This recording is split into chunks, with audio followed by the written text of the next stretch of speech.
stars light up the sky. We see them flying free. That's just like you and me.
Yang kita lakukan per hari ini kan sesi kontra itu ya ke New York. Jadi dulu pernah juga sih di kontrak seluruh negara Amerika, soalnya saya nggak mau. Amerika itu luas kayak gitu. Kayaknya dia bilang hanya di Las Vegas dan kebetulan untuk bicycle dan kaleng ini kita lari paling banyak ke Las Vegas dan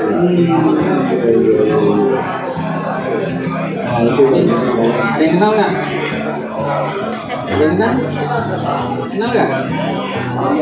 Yang pertama cewek-cewek yang kenal Chef Renata, temennya Chef Juna itu ya. Ya jadi kadang-kadang gini,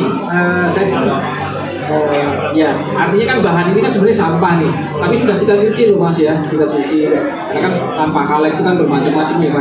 Kita cuci dulu dan sebagainya, akhirnya menjadi tempat yang keren ya. Padahal ini Chef Renata narsisnya juga dibanding sampah. Nah ini contoh lah, ini display dan ini juga di New York ya displaynya. Jadi sebuah rumah mewah di New York, bukan di Jogja ini, tapi di New York nih Pak. Ini dipajang seperti ini, saya dikasih gambar ini dari customer kita. Ya, ini bukan pemotretan saya, tapi pemotretan customer Pak. Jadi salah satu ini udah panel 1 meter kali 1 meter, jumlahnya 3 Pak. Ditaruh di ruang makan di New York. Ya, jadi padahal itu sama loh Pak. Keren loh Pak. Iya keren. Sampahnya Jogja, dipajang di ruang makan di New York Pak. Bisa kebayang ya. Saya cuma dikasih fotonya, ini bukan di Indonesia. Sebenarnya saya lebih cenderung menyebut saya itu sebenarnya apa ya? Saya tuh bukan menjual produk recycle sebenarnya, jadi menjual production atau kreativitas itu sendiri. Jadi kadang-kadang memang ada banyak pertanyaan, apakah kita harus selalu menggunakan bahan limbah? Kadang-kadang tidak juga. Terus ataukah kita juga bisa menggunakan barang baru? Itu juga bisa. Jadi memang komponen kreativitas itulah yang menjadi prioritas kita. Jadi memang kita banyak mengolah juga. Mungkin ada logam, plastik, ada kayu, ada macam-macam material ya, kain, terakhir kita jual kain. Jadi memang kalau recycle sendiri itu memang menjadi sesuatu yang menarik ya. Jadi itu memang dari awal selalu pemicunya bahwa kita cari yang paling murah, dan memang salah satunya itu adalah limbah itu sendiri. Jadi sebenarnya dari starting, jadi kebetulan saya punya perusahaan di Jogja juga Pak. Jadi kita mulai sekitar 97 sampai 2023 kita masih konsisten. Dan memang bahan yang kita pakai itu mungkin boleh dibilang 75% kita selalu memanfaatkan material-material yang tidak terpakai, atau mungkin yang kalau bisa ya material yang nilainya sangat rendah. Tapi tadi konsep yang ingin saya bangun adalah bagaimana bahwa kreativitas itu tidak banyak.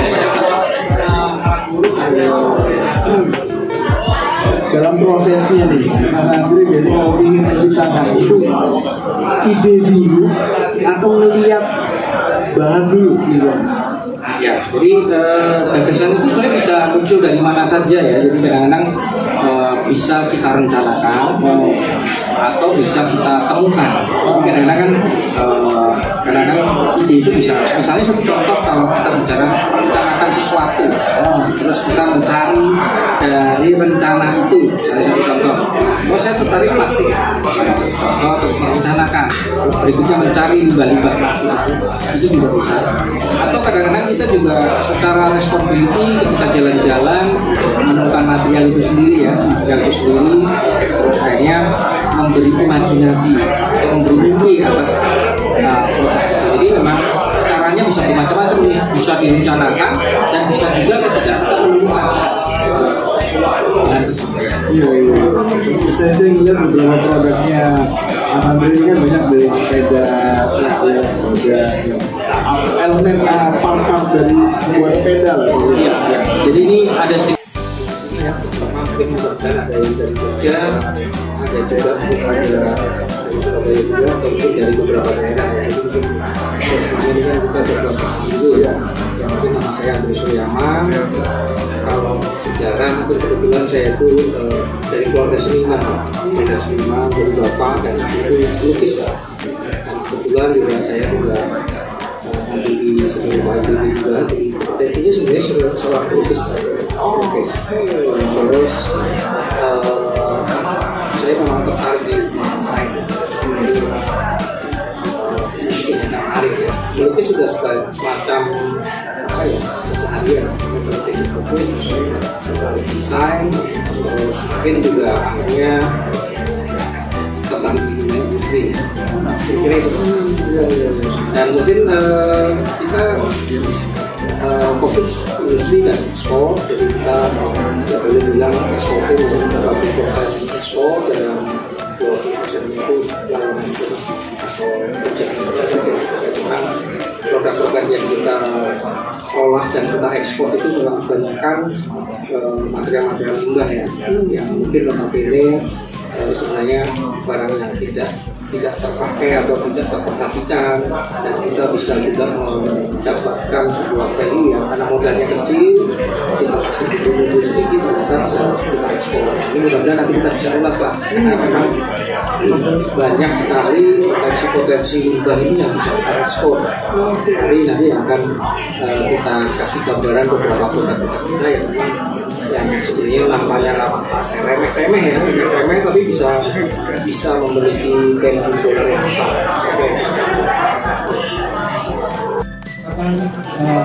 Teman-teman yang ada di sini mungkin ada yang bertanya kepada Pak Andri. Oke, Mas, silakan.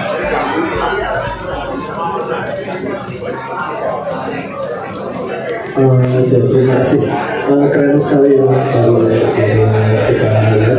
Ini yang saya tanyakan, kalau misalnya agak jauh dari bidang artnya boleh nggak Pak?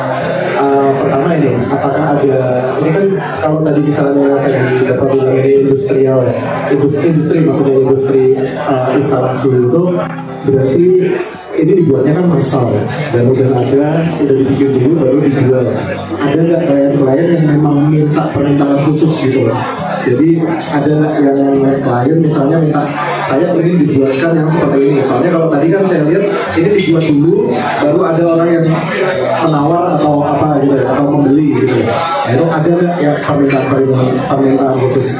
Terus yang kedua, apakah kita boleh tahu pengalaman Bapak untuk pertama kali karya ini up kayak gitu? Apakah diikutkan di sayembara atau memang dulu membuat dulu satu instalasi kemudian memang dijual atau gimana gitu, atau ikut sebuah komunitas seni kemudian di situ jadi karyanya dikenal atau bagaimana? Mungkin itu yang saya tanyakan dan ingin saya tanya. Terima kasih. Ya, benar sekali. Jadi ini yang mungkin kita bisa bagi ya, kadang-kadang yang perlu saya sampaikan pertama adalah sebenarnya kita tuh membangun itu 3 komponen. Yang satu pertama adalah personal branding, terus kedua adalah product branding, dan yang ketiga itu adalah company branding. Ya. Jadi kita hanya ambil dua juga bisa mas, tapi yang paling ideal itu adalah tiga. Ya, ada personalnya, siapa kita, kedua produknya, produk branding itu bagus nggak di produknya, kualitasnya oke nggak, itu yang dimaksud dengan branding. Dan company branding itu adalah kamu profesional nggak, perusahaanmu melayani dengan baik nggak, dan sebagainya, itu istilahnya company branding. Ketiga komponen ini harus kita bangun mas bersama-sama. Tapi kadang-kadang kita cuma produknya bagus, perusahaannya bagus, kontennya nggak kelihatan, kadang-kadang apa. Memang apa yang saya perbuat ini memang sedikit berbeda mas. Jadi saya pernah berbuat apa yang saya suka. Ya kadang-kadang memang agak aneh, tapi memang saya ternyata bisa menciptakan marketnya sendiri. Jadi satu contoh yang selalu saya bilang itu ketika saya sangat percaya diri itu ketika membangun ide, bangunlah ide yang bagus. Ketika kamu membangun ide, kamu tahu bahwa idemu itu akan lari kemana, mencapai kemana, sampai seberapa jauh itu kita harus bangun yang bagus. Terus yang kedua, ketika kita berkarya pun juga kita kadang-kadang suka berkomunikasi, ngobrol dengan karya yang kita buat. Kadang-kadang kita muncul, jadi ini dosa baik, kemarin gak bakal laku. Kita pun sudah ngerasain barang yang kita buat. Kadang-kadang seperti itu. Nah, saya suka ngobrol juga. Saya kalau buat kalian ini kayaknya bakal booming. Orang pasti seneng, pasti pengen beli dan sebagainya. Jadi berkarya itu adalah doa. Jadi kita memang dari imajinasi, proses produksi kita kontrol ya dengan baik, jadi kita memahami betul di mana posisi karya kita. Tidak saya bawa, tapi kalau misalnya pengen banyak tahu apa yang saya perbuat, saya ada Instagram Andre Suryaman, yang sudah tahu, kalau belum tahu bisa nanti terus saja Andre Suryaman. Saya sudah melakukan apa saja plastik. Jadi sekarang juga teman story kemudian ada plastik yang seperti itu, yang ada yang tadi mereka dari plastik juga. Kalau saya lebih fine art atau lagi daripada kalau ini kan yang karena di luar ya, padahal di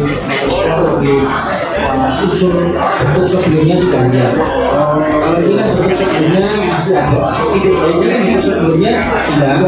Kalau yang saya ikut bentuk sebelumnya tidak hilang. Jadi kalau plastik tidak tua, mengenal kalau ini tidak seperti itu. Tapi yang jadi komponen seperti itu. Kalau yang ini kan kita kita blender ya, oke dia yang plastik. Karena enggak tahu itu diterangkan bahwa ini dari plastik. Nah, tapi kalau waktu bisa lihat di Instagram saya, jadi saya baru juga menggunakan plastik, tapi tidak kehilangan bentuk asli sebelumnya. Ada Fanta, Coca-Cola, ini tapi menjadi komponen yang dilakukan sebenarnya. Nah, ini yang saya ingin ada suatu narasi yang nggak hilang. Nah, jadi saya punya pernah sendiri ya, jadi kalau bentuk aslinya bedanya kayaknya lebih lucu. Kalau ini kan mungkin sudah kayak mosaik lantai ya, tapi ada satu batik yang menurut saya. Ini akan lebih mudah lagi, sebenarnya ada beberapa bagian yang tidak narasinya kalau Fanta, sikat gigi, pokoknya ada sendok plastik, itu yang sudah kita kembangkan juga. Kebetulan materinya nggak bawa, tapi kalau misalnya pengen lihat bisa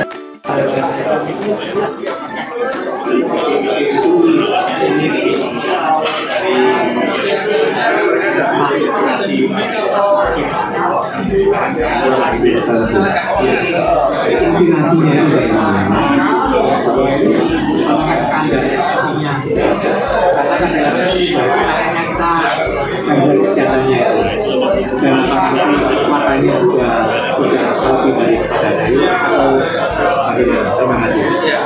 Oke, jadi ini yang pertanyaan menarik Pak, sebenarnya seperti itu. Jadi pertama tadi saya cerita ya dari tataran awal balap sepeda, terus Malaysia, terus tadi ada pertanyaan tentang standar SNI, mungkin juga kan garansi keamanan, apakah itu berkarat atau dan sebagainya ya seperti itu. Jadi memang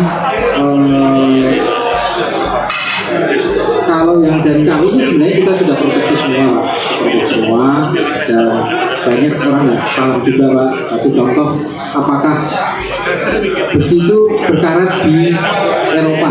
Jadi satu contoh kadang-kadang kan gitu. Besi itu nyaris tidak berkarat Pak. Jadi kadang-kadang kita tuh bingung ya. Mungkin kalau yang belum pernah keluar kadang-kadang sok bingung ya. Apakah besi itu kalau di Eropa itu bakal berkarat? Nah ini kan kebetulan saya juga pernah ke sana, Eropa. Saya tuh jarang sekali melihat Pak di rumah sekarang itu jembatan itu juga nyaris tidak berkarat. Jadi ada kemungkinan timbul karat bila mana di negara-negara tersebut dekat dengan pantai. Misalnya di pantai itu ada kemungkinan, dan itu pun juga kadar asamnya itu tidak rendah, juga tidak sedahsyat di Indonesia. Jadi kalau misalnya tadi pelek-pelek sepeda itu mungkin kalau dalam 2 hari atau 3 hari setelah kita bersihkan itu berkarat Pak kalau di Indonesia, karena kelembapan di kita itu mengandung asam tinggi. Nah, dari 2013 sampai 2023 kita tidak pernah dapat klaim entah itu karena berkarat. Terus yang kedua untuk safety-nya. Jadi kebetulan memang saya membuktikan kalau ternyata pelek sepeda itu campuran besi dan baja, bukan besi. Kalau besi itu jauh lebih berkarat. Jadi untuk pelek itu punya elastisnya tinggi Pak. Jadi dia mentul, ada mentulnya karena memang kandungan besi dan baja, jadi tidak hanya besi. Jadi terus yang kedua dia lebih tahan karat dibanding besi. Terus untuk kekuatan memang kita juga standar ya Pak. Jadi misalnya apalagi kalau kita mendesain sebuah kursi, orang luar itu kan beratnya itu kan minimal orang rata-rata itu 80 plus. Kalau kita tuh kan 70, 80 ini harus dibilang kegemuan gitu. Kalau orang luar itu kan rata-rata minimal 80 dan itu sampai 100 kilo. Artinya kursi yang dibeli itu harus standar Pak. Makanya tadi satu contoh, kalau SNI kan ada